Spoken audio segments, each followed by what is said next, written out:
Good morning and welcome to the 445 Productive Through Joy show with your host and your boy, Dr. Michael Datcher. The show airs each weekday morning, hella early AF at 4:45 a.m. here on YouTube's Michael Datcher channel and 4:45 p.m. on Facebook Live. Today, we're talking about faith, belief, and productivity. What does it contain?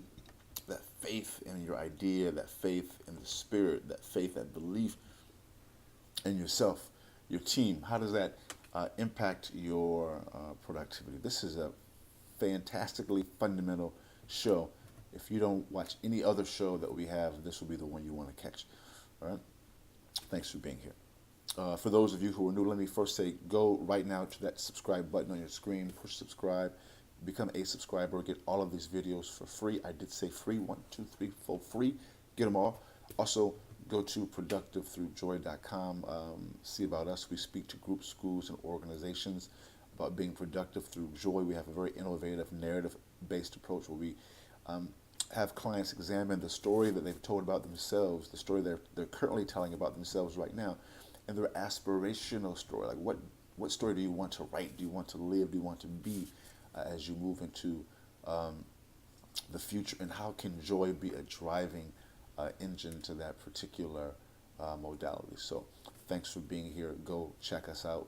We have a very powerful both workshop and individualized program as well for executives. So thanks for being here. Allow me also to say a few words about myself for those of you who are new to the show. This is your host and your boy, Dr. Michael Datcher. I am the author of the New York Times bestseller "Raising Fences," which was a Fences, which was is a New York Times bestseller, and also a Today Show Book of the Month pick. That book's film rights were optioned by the actor Will Smith, whose people called my people, and I eventually agreed to write the screenplay for that particular project. I'm also the author of the acclaimed historical novel Americas, of which I'm on the book tour right now. I'll be in Atlanta this week. I'm coming to Hotlanta, so if you are in the Atlanta area, see me. I'll be in town for a series of events. Our major event is the American Studies Association. I'll be speaking about my mentor and inspiration, June Jordan, there. So look for me. The conference is at the Westin downtown, so we'll be there hanging out all weekend.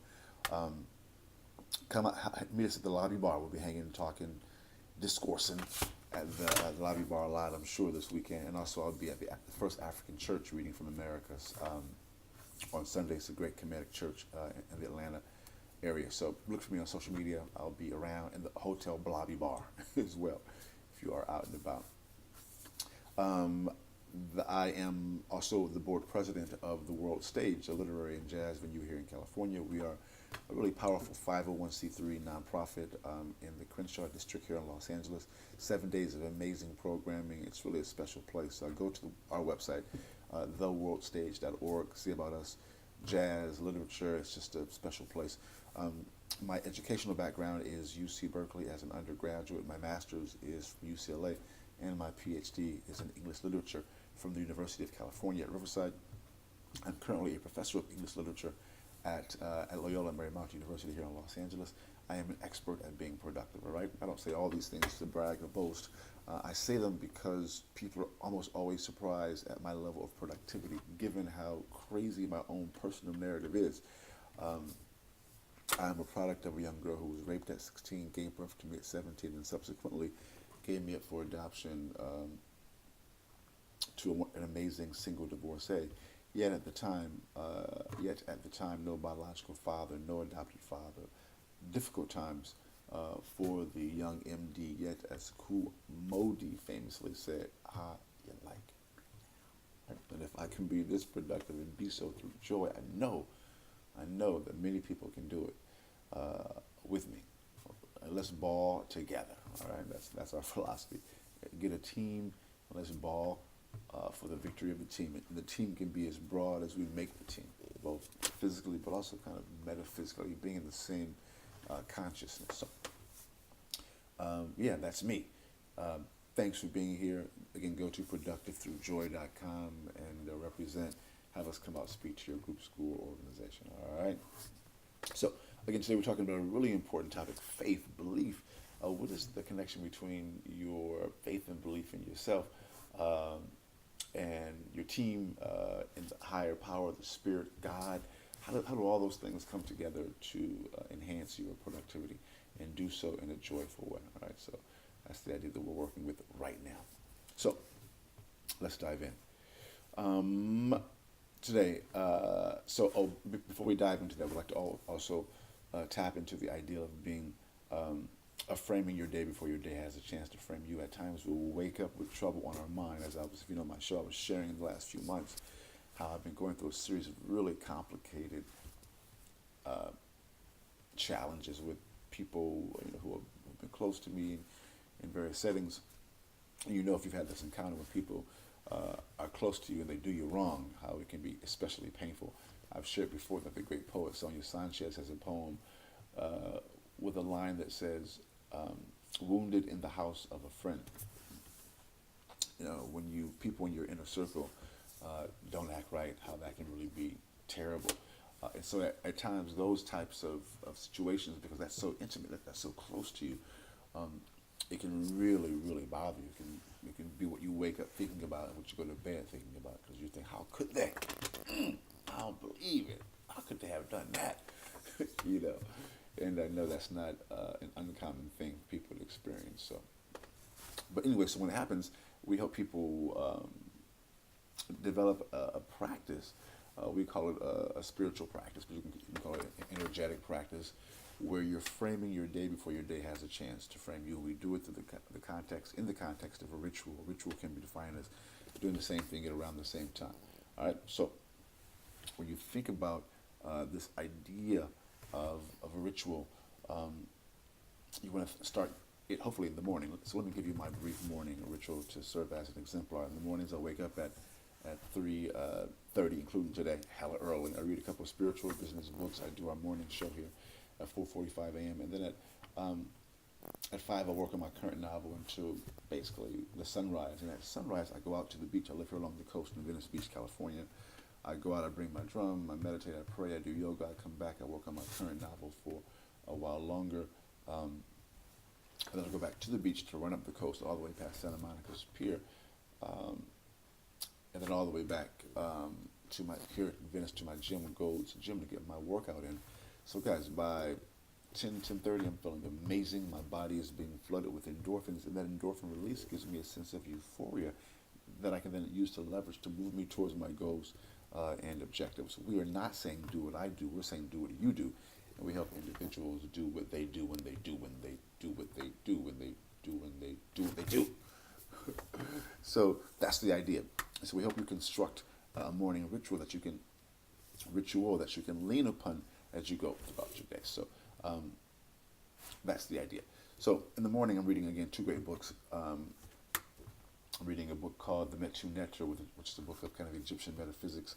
I'm also reading a book called The 1 Minute Millionaire, which is a book that kind of combines spirituality with kind of entrepreneurial strategy. It's kind of an interesting, complicated book, but also really great.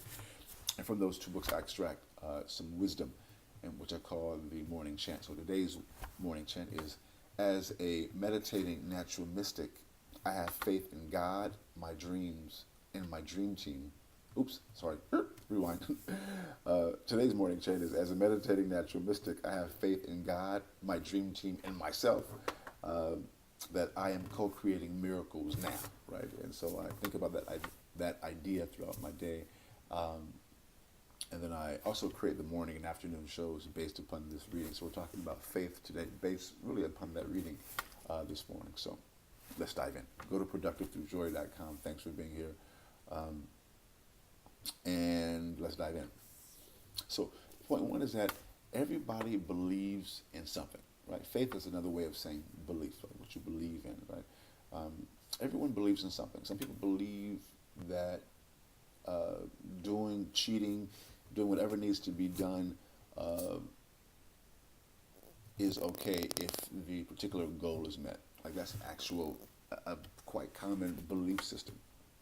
We see that in our current president. We see that in many people in power.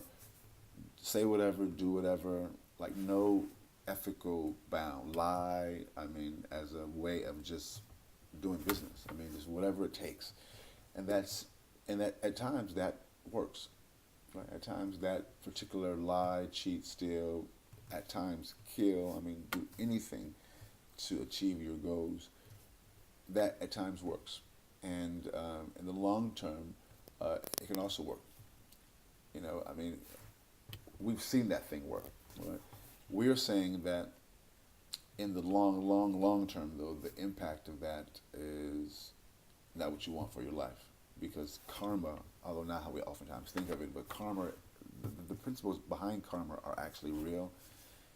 Because we live in a cyclical world, on a round planet that actually is revolving, and that physical motion literally does help to create the energy of what comes around goes around. You don't want to be that person dealing with the karma, the karmic underlay of doing whatever it takes. But everyone believes in something, including that thing. So then, how do you respond when you've seen that style work, right? You have to just determine what you have faith in, and we're arguing that you can literally have faith in doing good, right? Service, being about the people, being about helping people help themselves, being about joy, right? Having faith in those things, and watch the outcome, which goes right into point three. In order to have faith in those types of things, you have to literally do the work, because honestly, faith in joy, faith in love, faith in doing good, at times those particular things are not very supported, and so you have to deal with people's judgment of you. Ironically, being a do-gooder is a pejorative in our society. People mock that. Being a bleeding heart, caring about people, people mock that, right? And I don't want to get into why people do that now, but as we know, you've heard those things mocked, right? When you care about your neighbor, you are demonized. I mean, it's gotten to that point. And so when you make a choice to engage in that type of what I would just call love, right? I'm believing in love. When you believe in love as a technology, joy as a technology, you're going to encounter, ironically, some resistance, lots of resistance. So you have to undergird yourself, as we talked about today. We talked about, meditating and my own morning ritual, working out, praying, and, being, identifying with the spiritual part of yourself. That's required because oftentimes in the world that we live in, being about love and joy and peace is not exactly embraced in society. And in order to be able to hold the high standard, to hold the high watch, you have to do some things to undergird yourself. But as you do, I guarantee productivity will heighten, and you will see a different level of life, and you'll see it equally important in the spirit of joy. As a sidebar, in this business, we have we know many people who are doing well financially, right? In my experience personally, just how they represent themselves in interpersonal communication, these folks do not appear to be super joyful. Not all of them, many of them don't appear to be super joyful, happy individuals. And if you are balling and you aren't happy, what a waste. What a waste of money and resources.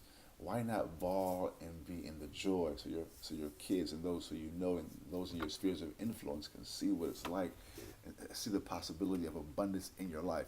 Not simply acquiring things, but being in the joy, living life that is inspirational. I mean, that's what feels great. So, boom goes the dynamite. That's it for today's show.